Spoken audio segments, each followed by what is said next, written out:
set number 75372 with 215 pieces and costs $30. For many fans, that's a familiar price tag for battle packs and only $30 US. Yes, $30 US for 9 minifigures and 4 builds. This set really does have the potential to be the best army builder that we've ever seen. And for $30 in today's LEGO Star Wars landscape is almost unheard of, 6 of which are brand new and exclusive to this set for now, starting... Is this set overhyped? Was it too good to be true? Was it premature to call this the best battle pack of all time?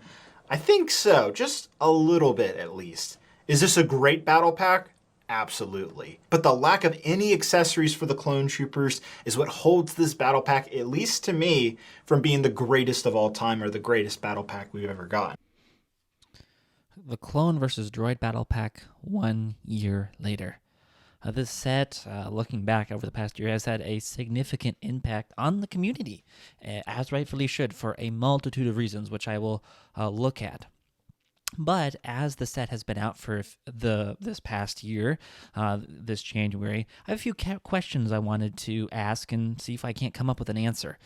First off, how truly impactful has this set been on the LEGO Star Wars, the community, the army building community? The next question, are people buying more of this or the 501st Battle Pack? Or I should say Super Pack. They're more of a Super Pack. And of the two $30 Super Packs, which one is truly better after a year? The Clone versus Droids Battle Pack or the 501st? But before we get to answering those questions, I first want to quickly look at the set as a very quick review. It's been out for a year, but quickly look at the good, the bad, and the ugly of the set. First off, the good. P2 Clone Troopers after 10 years is incredible. We've been waiting a long time for them. It is very exciting to finally get them. Also, right with that, 9 years later, or not after 9 years, we got the B2 Super Battle Droid in an upgraded form. That is incredible. Looking forward to hopefully seeing him come in more sets shortly. The Optoctara is truly amazing. I think it's one of the best droid vehicles kind of that we've gotten recently. The Stab is good. And the last thing, I think the pull-out shields for the clones are pretty cool. I think that's a good thing. Definitely if someone can get some Ringo Vindo with some custom clones, those will work very nice for them, so very much like that. The bad, no printing for the Stab is kind of unfortunate. It does kind of look weird. I know they can't stick a sticker sheet, but it would have been nice for printed, or even just throw a small sticker sheet. Kind of looks a little naked without the prints, unfortunately. The Clone Defense Station is just kind of okay. It's not bad, but definitely I think the original is better. And then things that I think are ugly, I don't think the Clone Speeder is less than great. I don't know why, but it just doesn't do it for me compared to the other one, especially the original one. Just doesn't feel that good. In my opinion, helmet holes on these guys are not that great. I think they are ugly, although I think of the helmet hole Clone Troopers, I think the Shock Trooper and the Phase 2 Clone Troopers are the best.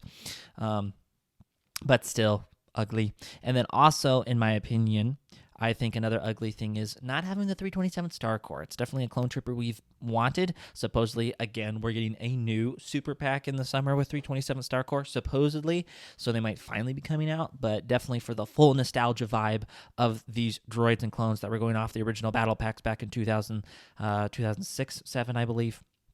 Definitely should have had the 327 Star Core, in my opinion, but that's been the quick good and bad and the ugly. Now, though, the questions. What is the impact of this set? What has it been? In my opinion, I think it's been big. Being able to get supers again has been really big for army building after years of not being able to get them. Also, fans, again, like I said, have been waiting for a decade since the last Phase 2 Clone Trooper in 2014.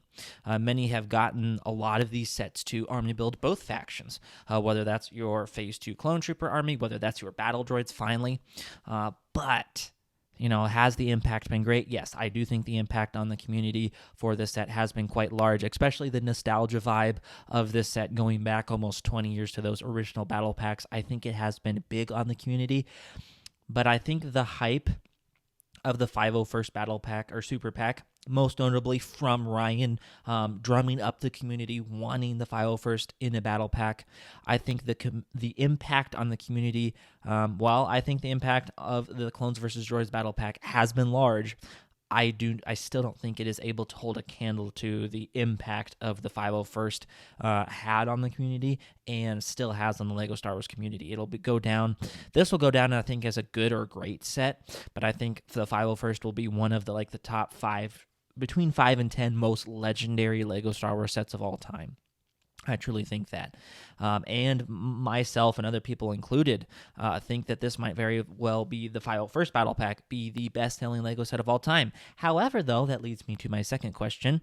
Which one is being bought more? Which one are people being bought? I thought going into the video, mostly due to the Clones versus Droids battle pack being on the shelf regularly and then the 501st being cleaned out of shelves, very hard to get for the first 3 to 6 months of its release, that people had gotten more of the 501st battle pack than they will get of the Clones versus Droids battle pack. However, I know I don't have a large channel for statistics, but so far I posted a question on my channel asking which one are you getting more of.